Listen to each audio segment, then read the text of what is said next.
Welcome to the Golden Age of Cardboard podcast, where we remember a time when stacks of cards were held together with rubber bands and Mickey mantles were put in bike spokes. We hope you will enjoy and reminisce as you come along with us as we tell stories about the baseball cards from the Golden Age of Baseball.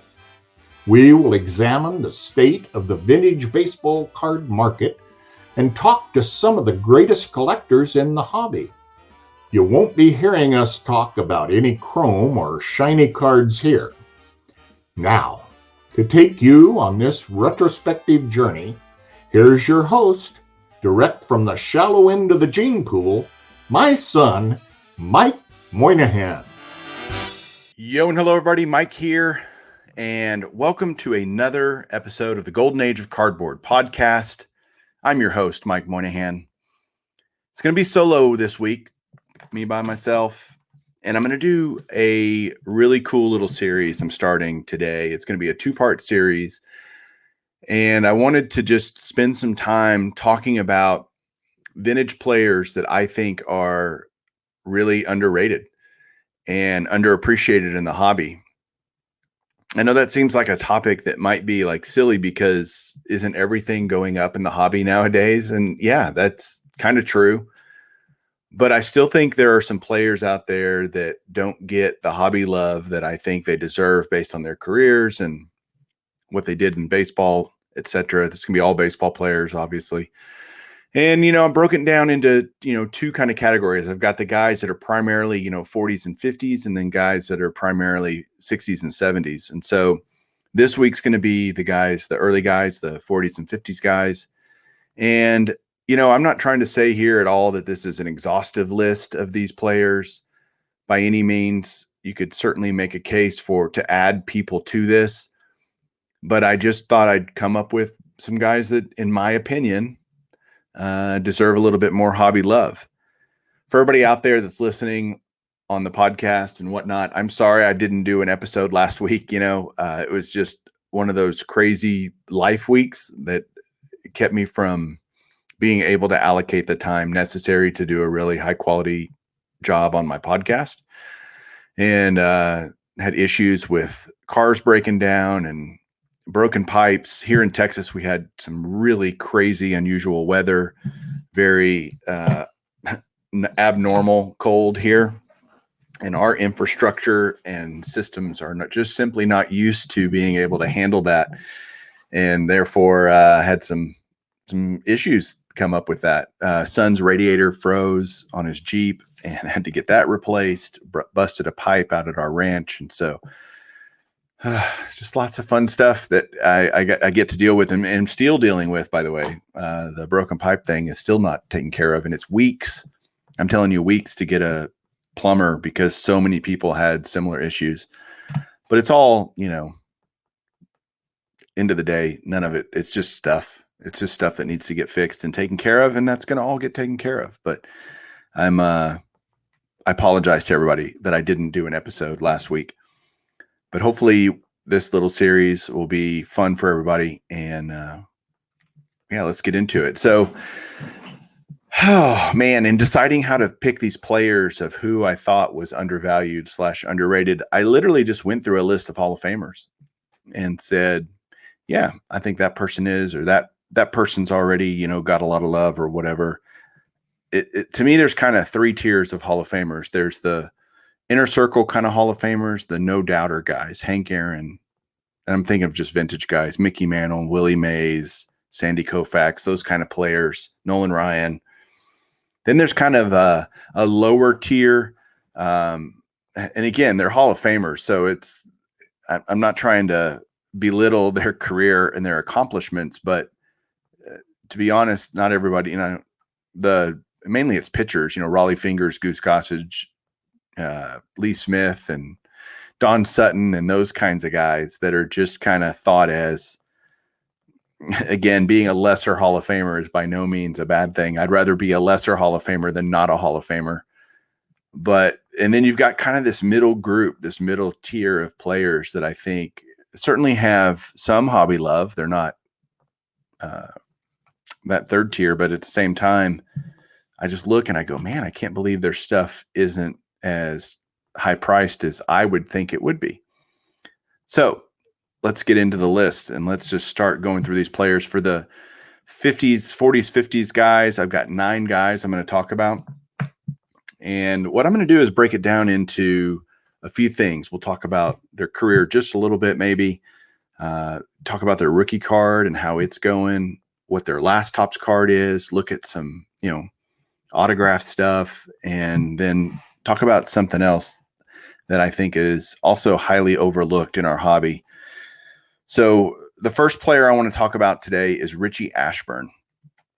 And Ashburn's career lasted from 1948 until 1962, mainly known for being a Philadelphia Philly guy. He finished out his career with the Mets, and just one of those players that I think is highly overlooked. He was a broadcaster for years and years and years after his playing days. His rookie card is 1949 Bowman. It's a beautiful red card. I don't own it, actually. That's one of the few of the cards that we're going to talk about over the next 2 weeks that I don't own. I don't have that one. Something I really want to get. And when I look at a rookie card, everybody would love to have the highest grade. I'd love an 8 or a 9 or whatever in all of these rookie cards, but they're just simply out of most people's price ranges. And so what I looked at for each of these rookie cards that I'm going to talk about today is what I call their collector grade rookie card. And to me, a collector grade is a numerical assigned grade equal to the decade in which the card was issued. So for Richie Ashburn, in his case, 1949, I'd be looking at collector grade as a 4. And so I went to VCP, vintagecardprices.com. By the way, if you use Vintage Card Prices or want to use it or have thought about using it, if you sign up for an annual subscription and you use the promo code BenchClear, when you sign up and pay for an annual subscription, you'll get a 13th month for the price of 12. And that's just at vintagecardprices.com. So I love it. I found it to be incredibly helpful. It helps me do research. It helps me do all sorts of stuff and look up card prices and you name it. So really enjoy that. So vintagecardprices.com. Check it out if you want. And then, so I looked all these up on VCP as I was doing my research to get ready for this show. And, no rookie card is cheap nowadays. I mean, let's just be honest. There's very few that I would consider to be cheap. But at the same time, some of them haven't really seen the meteoric rise and frenzy around them, such as Hank Aaron. And obviously Hank Aaron passed away. Bob Gibson's seen a huge surge. Koufax, some of them have seen a surge. In fact, a couple of them I'll talk about have on their rookie cards. But again, by and large, these guys are, I think, underappreciated. So 49 Bowman, rookie for Richie Ashburn. You can get a 4 for around $500, give or take. Again, not cheap, but certainly not crazy expensive either. His last Topps card is 1963 Topps, actually. And so all of his cards from, 49 Bowman all the way to 63 Topps, he's got some great cards. You can find all kinds of things within that to pick up stuff of these players. And when I suggest that they're underrated and undervalued in the hobby, I'm not saying you have to go get a rookie card or whatever. Just look at these players. And if you can learn about them and appreciate what they've done, then, maybe pick up a few things. Certainly doesn't have to be a rookie card. But in terms of autographs, Richie Ashburn is, I categorize the autographs as easy, medium, and hard in terms of availability and price. I kind of looked at all of it together, and Richie Ashburn kind of falls in that medium category. He has a lot of autographs, but his stuff can be, medium in terms of cost. And so, but they're out there. You can certainly find them. Shouldn't be a problem. And then there's another area of the hobby that I've been noticing a lot lately because I've watched some other videos of people on YouTube, and I've been like, I think a forgotten area of collecting Hall of Famers and whatnot is the Relic card. Relic cards have become so blasé. They're so readily available and all of this stuff that I think they just have become completely forgotten. And I think Relic cards are really cool because it gives you a piece of either a bat or a jersey or pants or something that player actually used most of the time, right? There's a lot of people that question the reliability of whether or not these items were actually used or worn by these players. And, that scrutiny might be well justified, but I think in most cases, it's probably legit stuff. And to get an item like that has something different than just maybe a base card or something like that, you can, especially the vintage guys, right? Modern guys, I get why people have really just forgotten about relic cards. They just don't care about them anymore. They're like, because he may have worn it for 2 seconds, taken it off, and they chop up the jersey and put it in a card and call it, player worn or whatever. But a lot of these older players, their relic cards are usually from game used uniforms. And so I just think that's a cool way to maybe collect some of these players. And me personally, I try to have, like, if you were to say any Hall of Fame player, I want to have their rookie card. I want to have their last Topps card. I want to have at least one autograph, maybe several of that player. And I want a relic card of that player. And to me, that kind of runs the full spectrum of having a Hall of Fame player. Obviously, if they have any Perez Steel stuff or things like that, I'm going to get those on top of. But all of those things to me kind of make a full collection for a vintage player. But that doesn't mean it has to for you. You can collect wherever you want. But I'm just trying to give you a bunch of different ideas and how to think about this. So that's player number one. We got 8 more to go through. So I did a lot of explaining with Richie Ashburn because he's the first one, but the rest of them should go pretty smoothly. The second guy I want to talk about is Ernie Banks. And Ernie Banks, lifelong Cub, Mr. Cub to be exact, known as Mr. Cub. His career ran from 1953 through 1971. His rookie card is 1954 Topps, that beautiful white card. Very easy. 54 Topps, notoriously off center. So very easy to find that miscut and just off center. That's one of the cards that has actually seen an amazing uptick and surge during the last few months of the hobby. I mean, his 54 Topps rookie card in a 5, which would be a collector grade, is going for $2,900 or so. So definitely not cheap anymore. I have that card in a 4, and I'm glad to have it. I've owned it for several years now. Bought it at the National, actually, in Cleveland a couple of years ago.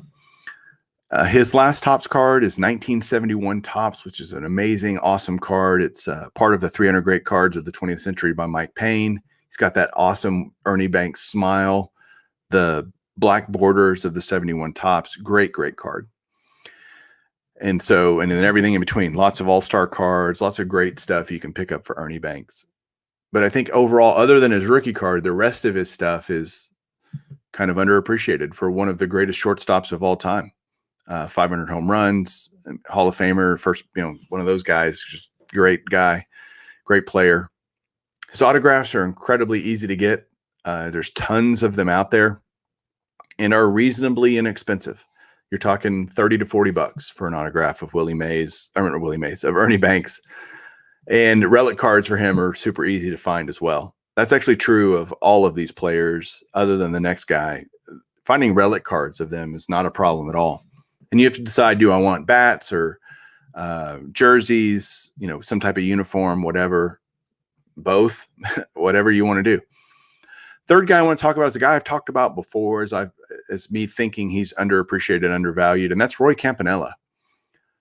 Roy Campanella played in the majors from 48 to 57.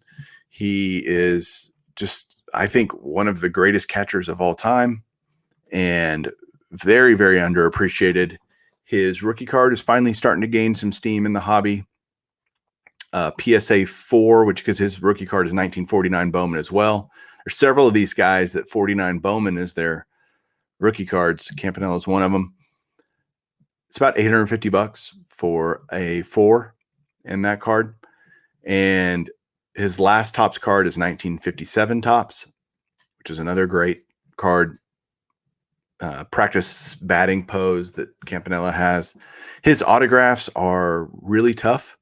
actually, because he has two types of autographs. He has a pre-accident autograph and a post-accident autograph. His pre-accident autographs are much more sought after because it's a much cleaner autograph. After his accident, when he was paralyzed and his career was cut short, his autographs got very sketchy because he would use almost, it was mechanically aided essentially to be able to sign his name because he was paralyzed and he had a difficult time moving his arms. So they're very difficult. Any way you stretch, those pre-accident ones are super hard to find and super sought after and expensive for sure. His relic cards are kind of in that medium range, mainly because of his short career. He doesn't have a ton of stuff out there that's game used that could be used for relic cards. And so his relic cards are a little bit harder to come by, but not impossible, just not easy, like a lot of these other players. Next guy there's a couple of pitchers on this list that I've been talking with other guys, and the two pitchers I'm going to talk about, one next and one later down the episode, are guys that I talk about all the time, and I hear all the time, guys that are underrated in the hobby. The first one is Bob Feller. Bob Feller, lifelong Cleveland Indian, played from 1936 to 1956. Just unbelievable pitcher. In his time, he was perhaps the best pitcher in the league, especially during the late 30s and 40s. Just unbelievable. His rookie card, so there's two ways to look at his rookie card. He's got a 38 Gaudy, which is kind of that heads up. It's like a big head card. There's two different versions of that. They're not cheap, $900 for a 3. And that card, that's if you can find them. They're harder to find. A lot of people look at his late 40s cards as his real rookie cards. I don't. I think the 38 Gaudy is. So that's what I used. And but it's going to be $900 to $1,000, something like that, for that 38 Gaudy if you can find it. Again, it's tougher to find. And then his last Topps card is 56 Topps. Great set, great card. So he's got a lot of cards from 56 back through 49, but not much before that, really.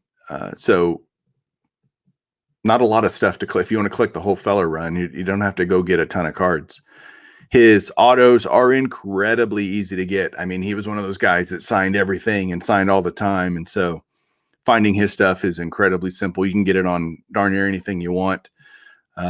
He signed everything, even if it was a paper napkin put in front of him, and which is great. It's awesome because that makes it reasonably inexpensive. And then he's got a ton of relic cards out there, so those are easy to get as well. The next guy I want to talk about is Monty Irvin. Monty Irvin, one of those guys, he only played in the majors from 49 to 56. Negro Leaguer before that, but a really, really great player. Unbelievably good player. Played with Willie Mays and with the Giants, and ended up playing, I think, for the Cubs, and trying to think who else did he play for. I know his last card is 56 Topps, which he's not pictured on the Cubs in that card. His rookie cards, he's got 2 of them. You can do a 51 Topps or a 51 Bowman. I looked at the Bowman just because I think that's a really cool image of him. And it's about $250 for a 5, which is really not that crazy, honestly. That's not terrible. And I'm looking at sold listings, by the way. So I'm not looking at buy it nows. There's plenty of buy it nows on all these cards that are higher than what I'm saying. I'm looking at recent sales. And so that's not crazy, for his rookie card. Autos for Monty Irvin, again, he was a great TTM signer, signed through the mail like crazy. So for years and years and years. So his autograph is very easy to get. There's surprisingly quite a few relic cards of him as well. So there's Monty Irvin. Next up is, I've been saying this for a long time, that Stan Musial is incredibly underrated in the hobby. I don't know that he's underrated in baseball history, but he doesn't get talked about the same way that some of the other guys do that are from his same era, even though his accomplishments on the field dwarfed a lot of theirs. He was unbelievable, Stan Musial. Stan the Man, Mr. Cardinal, played his whole career with the St. Louis Cardinals. Career span from 1941 to 1963, so really long career. His first rookie cards are really 1948 Bowman and Leaf. The Leaf card is just gorgeous. It's got a blue background. It's a swinging pose, follow through kind of thing. Unbelievable card. I would love to have that card. His 48 Bowman is just a portrait, black and white portrait, much simpler and easier to obtain. So I use that.